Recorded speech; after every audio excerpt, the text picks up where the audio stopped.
Gramma meets her Disney train. Take two. I started watching YouTube videos about 5 or 6 months ago and got really inspired by some of the YouTubers that are doing Disney related vlogs, particularly L&R Dreaming. And from them, I met Karen B, and I met Disney Kittee, and Pegs Do Disney, Karen's USA Adventures, and Palz, and oh, it's Johnny and Tim, and their GaymeBoyz. Just really wonderful, fun people having a good time making videos. And I decided to get into this for the fun of it and for the history of it. Rich said something in one of his videos about preserving these memories so that when we get to where we can't do things anymore like this, we can go back and relive them, and that really struck to my historian's heart. So I decided to get into this, and I've been tinkering and experimenting and procrastinating for several months now. And I got to where I said, you just have to put something up, break the ice, get it up there, and then keep going from there, because it really is fun to do the recording. It's just, and the editing is fun. It's just getting past that, posting the first one. So the Disney train unboxing was the first one I posted, and I was glad I did it. But I rewatched it a few times, and it was driving me insane. This train has 18 bags of bricks, and they all tackle. And so, lesson learned, when you have something that makes a noise like that, don't hold it up next to the microphone or you'll drive people insane. So, yay me for putting something up, but I'm gonna have to play the Carpathia here and kind of move in and do a rescue of this attempt, because that noise was just unacceptable. I can't do that. And I'd also had some organizational things going on that I decided it would be a good idea to kind of switch things around. So here's where I'm gonna slice this in and splice it in and see if I can rescue some of this attempt. Hi, welcome to Grandma's World. Hi guys. I am super excited today, can you tell? Because I'm gonna do my first ever unboxing. And if you can kind of see by the size of the box. You ready for this?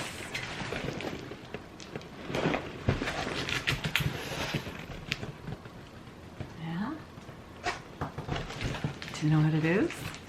Oh, I'm so excited to share this. Let's stand it. All right. So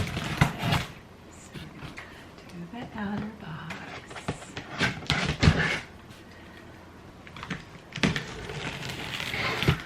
Won't I be embarrassed if this isn't what I think it is? Oh, it is! It is what I think it is!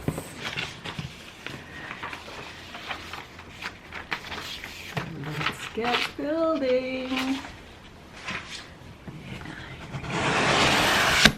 Sorry, there's no way to avoid that. Let me lift it out this way.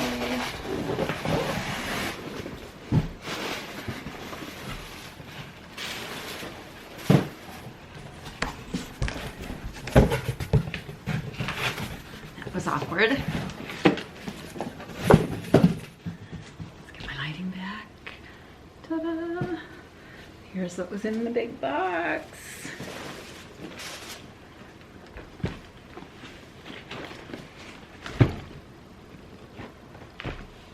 Yes, it's my Disney train.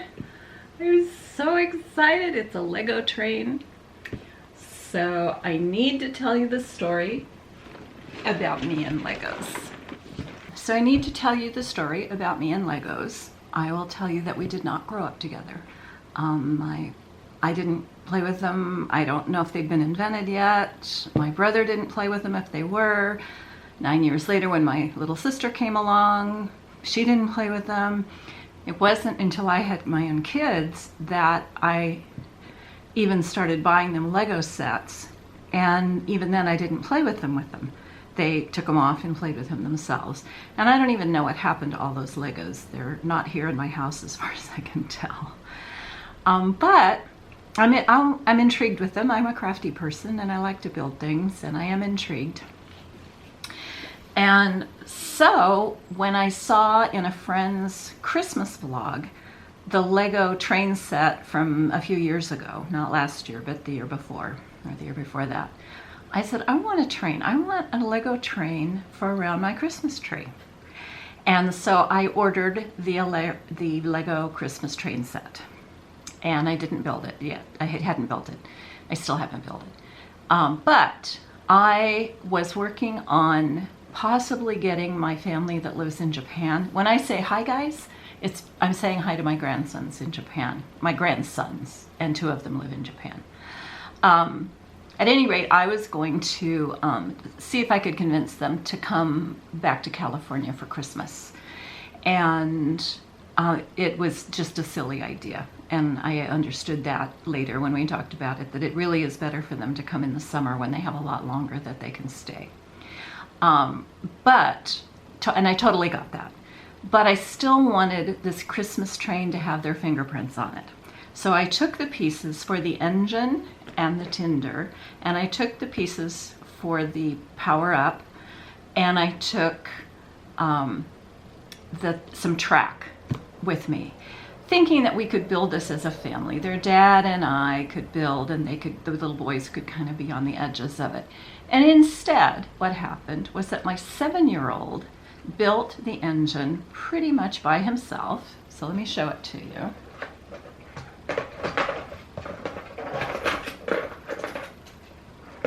And of course, I'm breaking it while I do this. Yeah, so this is the Christmas train engine. And this goes here. And then it has the cattle catcher here. And they had a blast playing with this, and they just had more fun. Of course, their first attempt to play with it was to see how soon they could get it to go off the rails by running it really fast. And eventually, there's a piece missing. What's missing? Oh, here. I got them to slow it down and say, well, let's play, you know, how many times can we get it to go around? There's the last piece. There we go. How many times can we get it to go around before it goes off? And so they played that for a while, and that was fine. And I will say also, I have to put in here, while my 7-year-old grandson was building the train and the tinder, his 3-year-old brother was using the pieces before we got to them, before his brother got to them, and he was building it at the station. And he totally understood that when time came, he was going to have to put the pieces into the train. But they had other pieces, and he built another station, and they just were totally into it and totally did a great job with it. So I'm excited to put the Christmas train around my Christmas tree. I will be finishing the train, and I have the pieces, and now I'm totally addicted to this. Totally addicted to Legos. I have ordered the pieces for some extra cars, and that will be part of Vlogmas this year for me. But this is where it all started, was with these kids and how excited they got over this little Christmas train. So set that little part of the story aside, and there's another part of the story. In 2005, now I am a train person. I have an electric train. I have a little N gauge that I put around a miniature Christmas tree every year. And in 2005, during the Disneyland's 50th anniversary, my happiest homecoming, I had the N gauge commemorative 50th anniversary train in my hand to buy it, and talked myself out of it. I was home and knew immediately that I'd made a horrible mistake by not getting that train. Went back the very next week. It's about a 75-mile-an-hour trip. 75-mile trip for me to go to Disneyland. And so I made the long trek down there. Sold out forever. I never did get that engaged train. So when this one came out, when they were advertising this, I just said, not again. I'm not going to miss out again. I am getting, this is so perfect. This is my year of Lego. I'm doing the Lego Christmas train for the first time. I'm making those cars, extra cars, and I am going to have this Disney train for Christmas, by Christmas, for Christmas. It'll also be under my Christmas tree. So it's here. It has arrived. I'm going to open the box just to see how they packed it and what I'm looking at. It has, my understanding is it has over 2,000 pieces. It's not just the train. It's the train and Main Street. And if you turn it around, you can turn Main Street around, and it has little rooms and things for the characters to do in Main Street Station. So let's see how they do this, because I have not ever opened a big box like this. Even the Christmas box isn't this big. Christmas train box. So there's some tape here.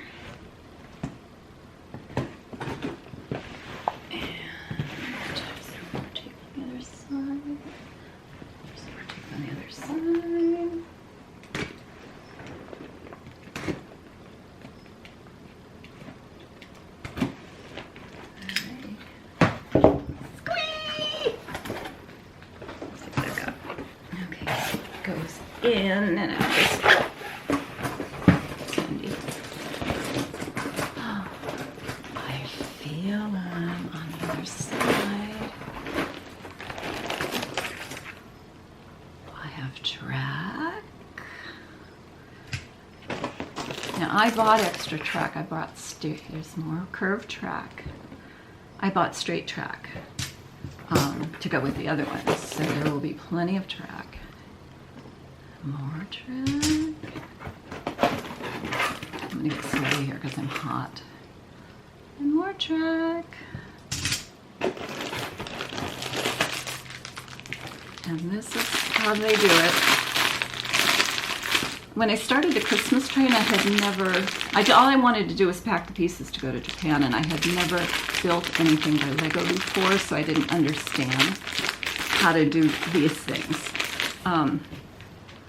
In the meantime, I wanted to reorganize what I had done a little bit and take out some of the parts where I shared the pieces that I was finding as I did the unboxing.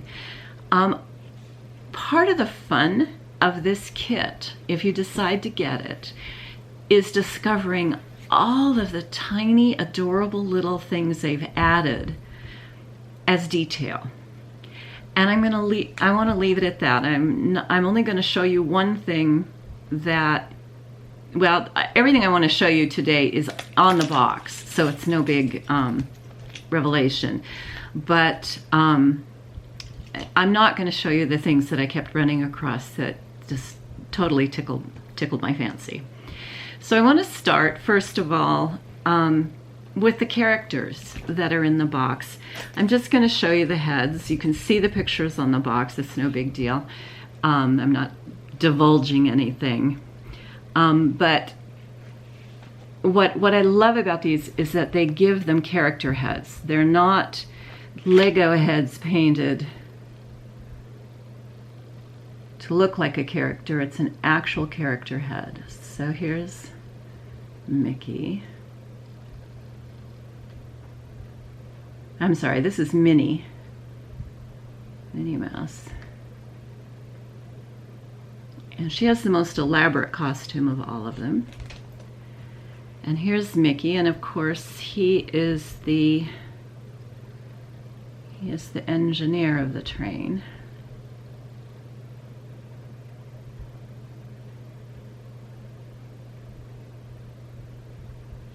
Come on.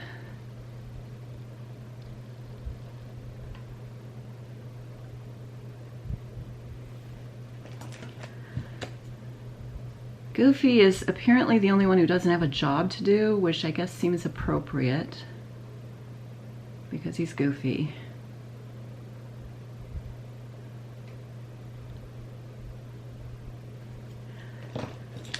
And then the two I was so excited about because I'm such fans. You have Chip.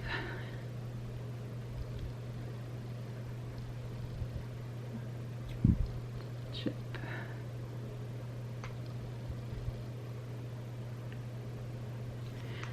And Dale.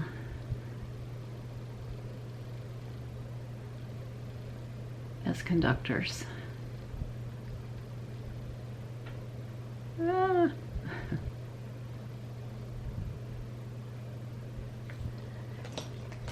The only other piece I want to share is the piece that when I was looking at the advertisements for this, I got really excited for some reason by this particular piece, and it tickled me when I ran across it in the bag, so I wanted to share it out. And that's the clock.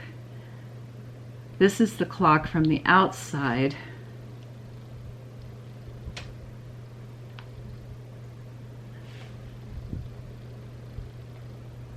Of Main Street Station.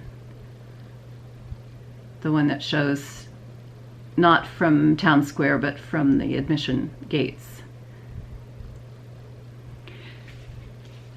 There is at least one more clock that I've found so far, and they're all set at the same time, which is just before 12 o'clock.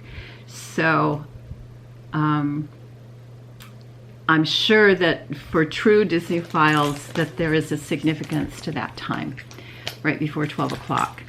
And I'm hoping that if anybody stops by here to watch this rescue, that they'll let me know what that historical significance is.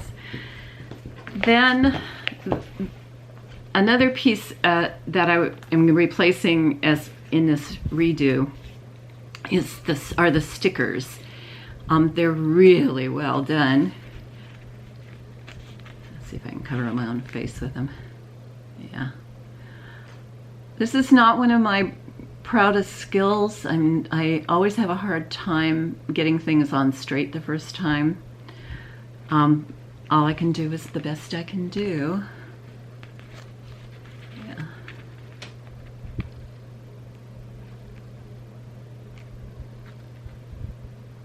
What was the population? 22 million at the time these were printed.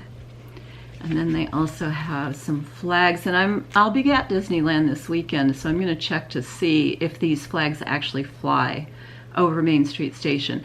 I'm pretty sure there's a Disneyland flag. I'm not so sure about a Mickey Mouse. So I'm going to have to check and see. I know that this Main Street Station is supposed to be a little bit generic and fit more than one park. I'm sure of that. I feel sure of that, but I want it to match my memory of my Disneyland. So we'll see on Saturday. So I want to show the books, the instruction books. There are 4 instruction books for this kit. This is the Main Street Station book. This is number 4.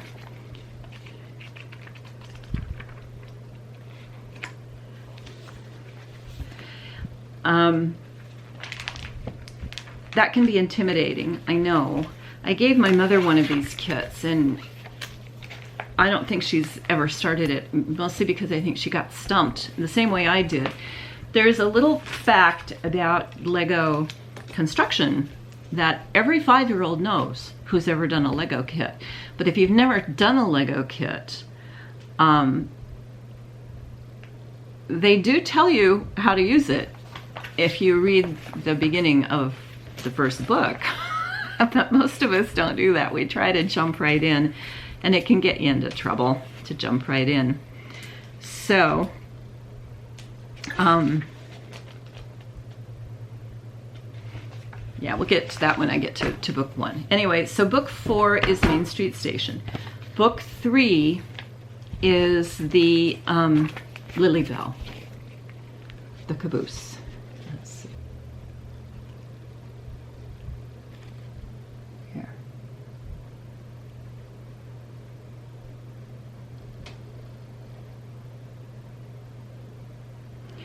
So the story of the Lilly Belle.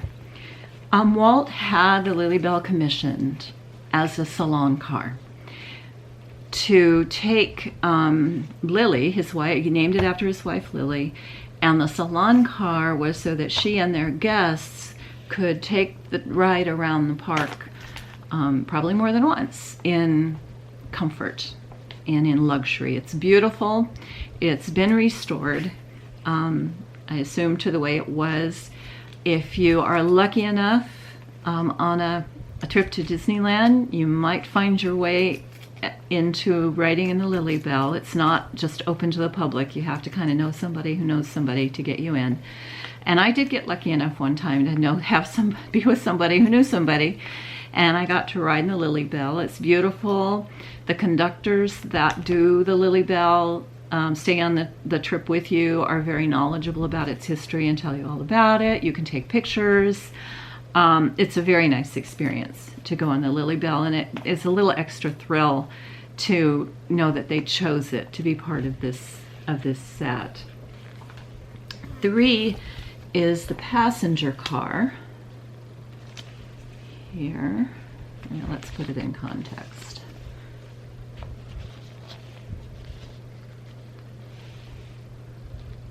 This is so hard when you can't see it. What am I doing? The other way. Passenger car. Is it good enough?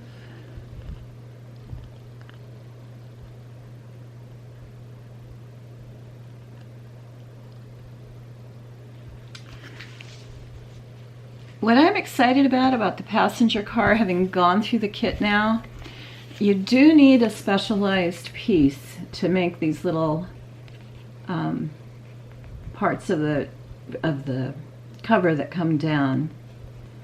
But as I'll show you at the end of the booklets, there's a whole inventory in the last book of the pieces, and I'm going to go check and see, but I think you can probably go on the Lego brick store and order replacement parts for things that might be missing or that you may have lost or broken, which means that you could probably order enough parts to make extra cars. So I'm going to look into that. I have a fantasy of having a train that has multiple passenger cars and then collecting the minifigures and filling the cars full of minifigures. I think would be hysterical to have this train going around my Christmas tree filled with people like Iron Man and Chewbacca and Kermit the Frog. I think would be a lot of fun. So we'll see if I can get that going. And then the first book, you do the engine. It's the book that does the engine and the tinder, and this is where the power-up goes. Let's see if I can get this a little better. Engine, tinder. And yeah, Mickey's in this first kit. So this is where I'd like to just briefly, one of the little surprises I'm going to ruin is to show you that in this booklet they've included some pictures of the actual Main Street station as you start to build the Main Street station. Okay, so they have some historical stuff going on in here. The way that these Lego instruction books work, and this is what I mean when I say that any 5-year-old who's ever done Lego knows this, but I had never done Lego when we started the Christmas train, and so I had to learn it. I had to actually get the YouTube up, and I think I covered that in the introduction. But they'll tell you, okay, right now we're going to use bag number 1. Here's bag number 1. All of the pieces in this bag will build this part of the engine. And when you have finished that part of the engine, then you go find bag number 2, and that will help you finish this part of the engine. Okay, so that was the first thing I wanted to share. This book also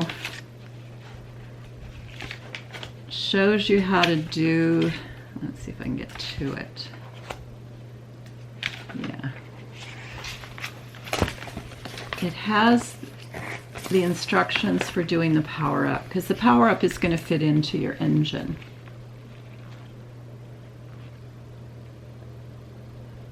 And fortunately, it's not in a crinkly bag, or at least it's not too crinkly. So these are the parts of the power-up.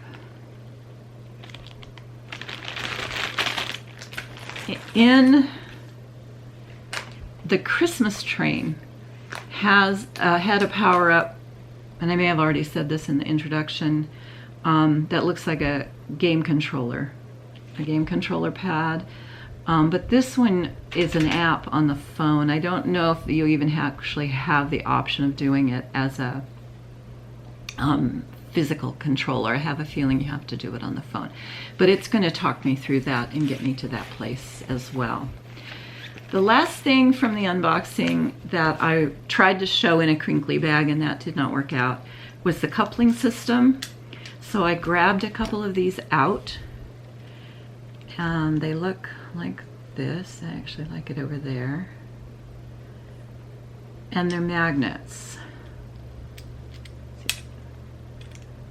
And they're pretty powerful magnets. And this is what's going to pull the train around. So since I'm already fantasizing having extra cars, we're going to really test how strong these magnets are.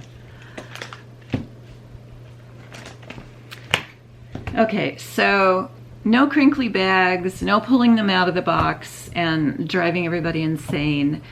If you want to see that, I'm going to leave that video up. If you don't mind the crinkly bags and you actually like the part where someone pull stuff out of a box and is thrilled with what they're seeing, you can go back and drive yourself silly watching that one. But I'm going to splice this part in, at the end of the unboxing box, that the intro part that is so mind-blowing. I hope that if you got this set, that you are having as much fun with this preliminary part of going through it and learning about it and deciding when you're going to set the time aside to do it, as I am. It's really a neat set. It's going to be a lot of fun. And it's going to be cute underneath my Christmas tree, so I'm really excited about it. I'll see you next time. I'm getting ready to put together the first of my Tokyo merchandise hauls. So maybe I'll pop back and have a look at the beginning of that. Have a great Tuesday. See you next time.